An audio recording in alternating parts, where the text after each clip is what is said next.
Right, we're live at 5, slightly different view of the bench this evening. We're doing something slightly different tonight.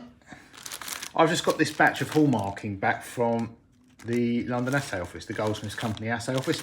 So I thought we could take a look at it, and I'll show you, especially if you're interested in making jewellery, or certainly if you're not in the UK, this might be a process you're not necessarily familiar with. But here, it's a legal requirement for not all, but a lot of jewellery items. I think gold over 1 gram and silver over 7.7 from memory.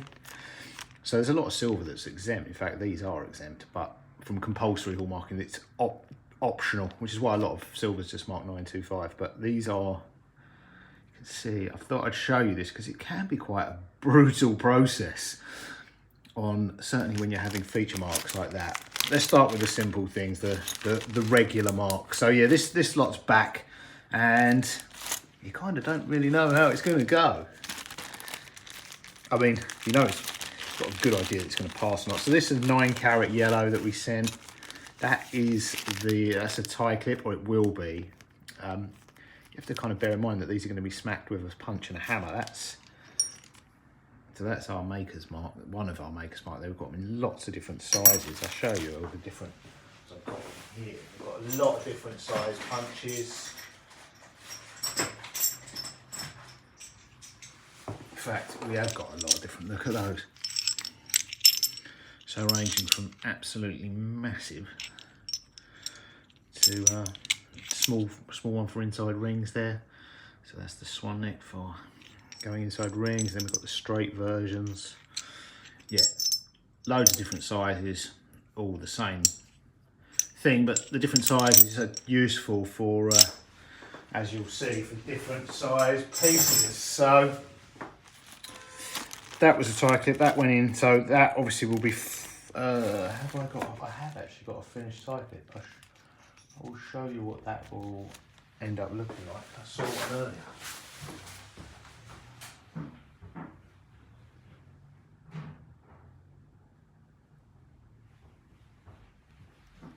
As you can see, I'm well prepared for this.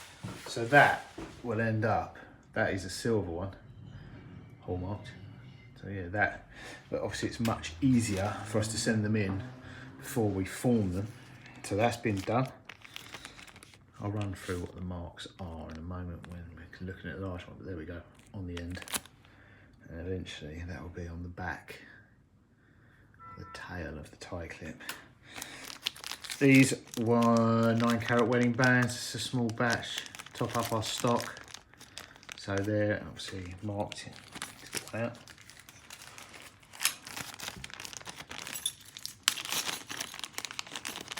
Minimal distortion on this size. They're really small. You can see there, boom. So yeah, they literally just need polishing. Good job. Same with the tie clip. You can see there, because it's a really small mark, minimal distortion, a bit of flattening on the back, but that's actually, by the time it's folded up, it's actually not visible. But even if it were, that would be minimal polishing to get that set straight. Then we come on to the silver. Now this is a batch of guitar picks here. And with these, it'll be very clear, the marks, because they're massive. Look at that, I've done a good job of those. Now they look pretty distorted, but we you know, that's just due to the size of the punches. Done a really good job on those, haven't they? Look at those, they look cool. Really big, well laid out. They're going to look phenomenal when they're flattened out and polished. So yeah, you've got our mark there, the sponsor's mark, our maker's mark at the top. Those two there are the finesse marks, the traditional one on the left, and then is it millesimal? 925, because sterling silver needs to be a minimum of 92.5% sterling silver, so that's what they are. They're the marks for sterling silver. That is the mark there, the lion's head for the London Assay Office, and then that one there is the year. car registration. So yeah, that's done a really good job of those. So that was the basic instructions we sent. Spot mark number 1. Boom, great job. Slightly oversized compared to mine, which is great. Yeah, they're gonna look really good when they're polished. Happy with those. What were these ones? These are standard size hallmarks on guitar picks. I had a little bit of a run on these before Christmas. I ran out. I was hoping to get these back a little bit sooner, but you know. Hey, again, great job on those. The pencil line we put on there to center them so that we could get the center and try and get the marks nice and centered. Good job on those. Again, small marks, minimal when you compare it to the massive marks. Minimal setting straight on those. Still need a little bit of polishing there, but yeah. Nowhere near as much work sorting those out as the feature marks. What else do we have? Oh, cufflinks. Here we go, batch of barbell cufflinks. Now these, we had to send these in component parts, even the solder. There's a sample one. Now obviously, these are would be. You can send things in if you send all of the component parts if they're going to be really difficult or challenging to mark once they're assembled. So, you know, there has to be a reason for doing that. But there you go, as you can see, the marks in the middle. Marking them would probably damage them, or attempting to fully mark them like would damage the balls. So yeah, they're marked and then assembled, but all the parts have to be sent and tested. So we mark the bars, as you can see, where the balls will go. Sent all the balls.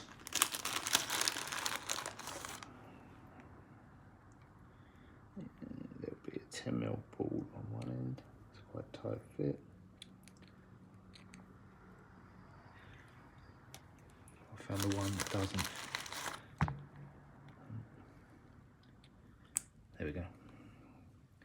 So there's a 10mm ball on one end and an 8mm ball. Is that the 8mm? No. An 8mm ball on the other that goes through the shirt. With the hole. We had to drill out all these holes. I drilled out all these holes in a live stream. So there we go. Now I'd kind of hoped that they would have put their mark closer to my maker's mark, because as you can see at that end, whichever end we put, I get why they've done that. Whoever's done this obviously has an eye for aesthetics, and they've done what looks best in, you know, they've made it look cool, but that leaves us very little room for any flow of the solder. As you can see, if the solder happens to flow, that's going to end up in, I mean, there's a little tolerance there, but I think what I'll have to do is put the big ball on, see what I did is I put that maker's mark there. The plan was, if they put their mark really close to my one, as the sample I sent them, if they did it like the way they did it before, then there would be a gap for the solder to possibly flow. You know, there would be no way for the solder flowing into that mark from there, our maker's mark. And then we could have put the big ball on the end, and there would have been, again, if the marks had been closer together, no chance. But with the marks like that, we're going to have to be very careful with the heat soldering it. What I'll probably have to do is solder the big end. What I will do is I'll solder the big end close to our maker's mark. So if the solder does go wrong and happen to flow into the mark, there's a possibility, as slim as it is, there's a possibility of me realigning our maker, you know, redoing our, possibly, you know, if it's not completely filled in, there would be a possibility of me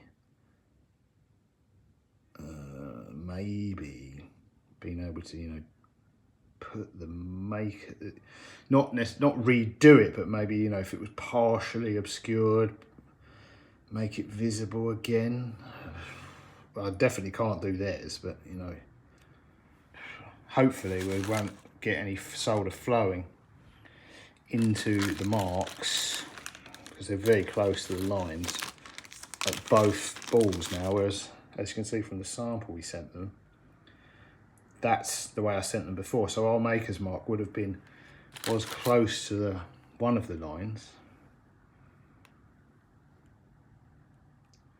You can see, so they've moved the mark very close to the lines, whereas I kind of would have liked it a few mil to the left, like the sample one. But, you know, it's done now. Hopefully it won't go wrong. Right, that is it.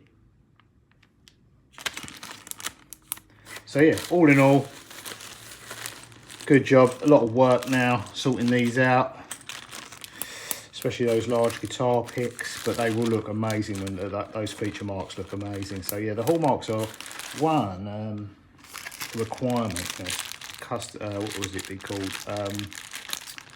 Consumer protection, but also with the feature marks like these, kind of, well, as the name suggests, they're not just consumer protection in this instance. They are a feature. Even on the small ones, they are. We sell them as hallmarked guitar picks, so they are, even with the standard size marks. The hallmark is a feature that people want, because we sell them just marked, because these are below 7.7 grams. We do sell versions plain and just marked 925, and the hallmarked ones are far more popular than the ones just marked 925. So there we go. Look at the hallmarking process here in the UK. Well, the part of it. Now they will need, at bare minimum, polishing. Some of them, a lot of work. Right, I'll see you in the next one. Toodles. I think I might make a full-length video about this and our hallmarking, you know, process, and a blog post.